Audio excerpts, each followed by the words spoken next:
the lineup, and I'm very, very proud to introduce our next guest. We have Jackson Kelleher. Hello, Jackson. Welcome. Thank you. And you're from Procurri. That's correct. Now, tell me a little bit about yourself and Procurri. Sure. So for those of you who are unfamiliar, Procurri, we're a global platform. I think you've met with some of our colleagues. I have. I've and interviewed US some before. of your colleagues. Yes, Yeah, yes, so yes. I know you're familiar. But so we specialize in a few things. One would be enterprise hardware resale, so server, storage, networking. And then number two would be maintenance and services around that equipment. And then three would be asset recovery. So equipment buybacks, properly processing and making sure the data is erased, and then reselling that and getting ROI for our clients. So I represent our Hong Kong office and also manage our Chinese business. So we have teams in Beijing, Shanghai, and Hong Kong that I oversee, and we all roll up to Singapore, which is our regional headquarters, and of course our global headquarters as well. Yes. So we're public on the Singapore Stock Exchange. So Hong Kong is a perfect place to attack both China and then also visit my team in Singapore. It's fantastic. Now, Procurri really does offer these services globally. I was always impressed by the coverage that you guys have.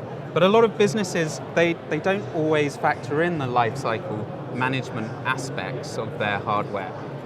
But you also have an extensive partner network, don't you?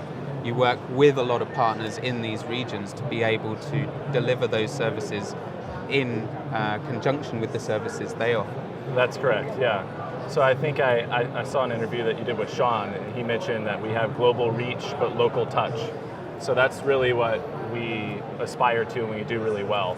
And we continue to build infrastructure and partnerships in country to be able to deliver wherever we need to in the world. Yeah. So for instance, a UK client, they need data center hardware in Hong Kong and maintenance for their equipment, their legacy equipment in China, and maybe a rental in Japan. They can give us one purchase order in the UK and we'll do it all for them.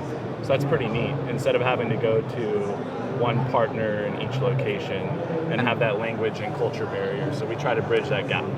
Doing everything regional, so it's such a great service that you can offer to end users around their equipment, maintenance, life cycles, all of those things. That's correct. Now that you touched on that, I'd just like to add that we are a channel-focused business. Yes. So we do provide that service to our customers and users, but that's also one of our key value points is that we do not go direct to end users. We fit in the channel and support large resellers, systems integrators, sometimes a manufacturer, to have them expand their global reach as well. And of course, add value-add services to the ones that they're already offering. Now, I mean, how long have you been in Hong Kong? So I've been here a year and a half. And I was doing a bit of research last night, and I went onto your LinkedIn, and I saw that you are fluent in Mandarin, and you've studied Chinese language. Yeah. Your English accent isn't that English, there's American in there. So just tell me a little bit about your background and how you came to be here. Sure. Yeah, 我会讲中文。Ah. 必须的。毕竟是中国的那个老板嘛。My Chinese is so rusty. I've got a bit of Japanese, nice. but my Chinese is rusty.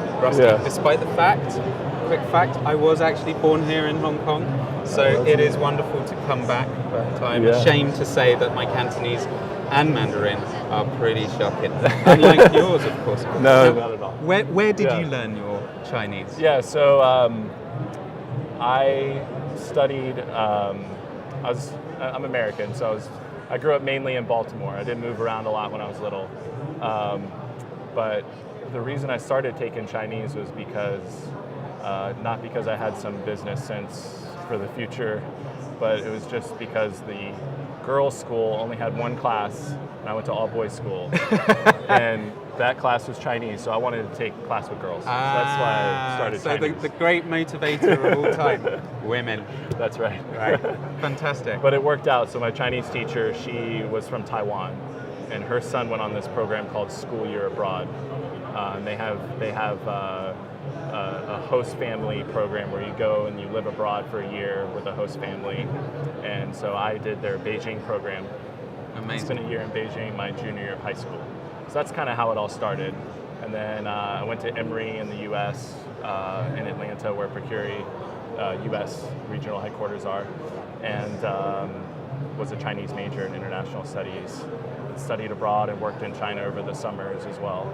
And then so the opportunity arose to help Procurri develop Asia and kind of help use my skills and cultural knowledge to help bridge the gap between West and East, and kind of be in between, because there's a lot of companies in the U.S.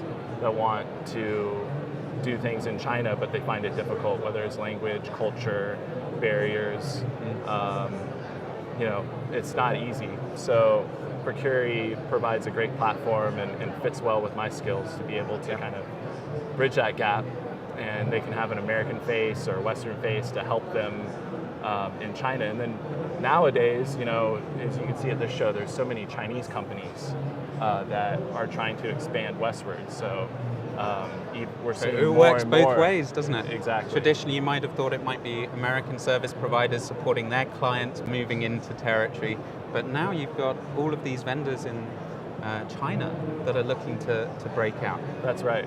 That's right. So we've started to help a few of those, and I think that's another big area of growth for Procurri. Huge. Yeah. It's going to be huge. Now, thoroughly impressed by that.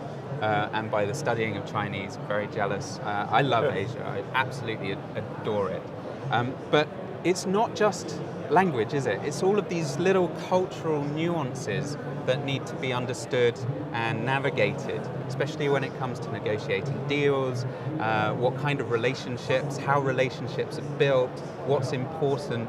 So how do you find that? That must be something really quite amazing for you, but also great for Procurri and the insights that you can bring to your partners and their customers. Yeah, that's right. There's a lot of little things doing business over here that are different and you need to be aware of, like cheersing in China, you want to be a little bit lower than the other person to show them respect. And little things that sometimes go over the heads of people who aren't familiar, and certainly when I first got here, I was lost.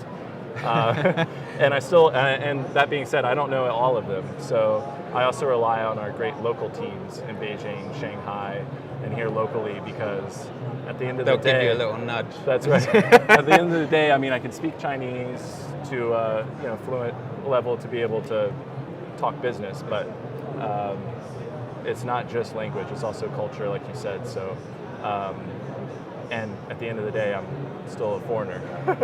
Yeah. So to get things done, you have to have trustworthy partners and trustworthy colleagues to be able to help you out. So I'm lucky enough to have that over here. And obviously from our Singapore leadership is very strong, so they're able to help bridge some of that gap as well. And I think that's something that's unique about us is, we have a great mix of both locals and foreigners working together. And we're able to kind of internally share a lot of culture and fun times, which I think is a very important thing and allows us to build a positive wave to work together well and work together better with our customers. I'm so impressed because from previous interviews I've done with you guys, just how young you are and how quick you've grown and how you've built this business, and listening to you now to hear how mature your teams are and the expertise you carry. It's quite an impressive story of Procurri. That's right. Well, thank you. So, you've been there from quite early on, because the company is how old now? About 4 years. About 4 years. Yeah. So I'm about 2 years. Wow, time's flying already. I think 2.5, 3 years. Yeah. So, and I can't believe I've already been in Hong Kong a year and a half. The pace of work over here is so fast. Yeah. The pace of everything over here is so fast. Yeah. That's right. So, and I've also personally had more kids factored in, and feel like my personal life's moving really fast. So, work is the same. So it's just a rocket ship going forward. Can't stop. Amazing. Amazing.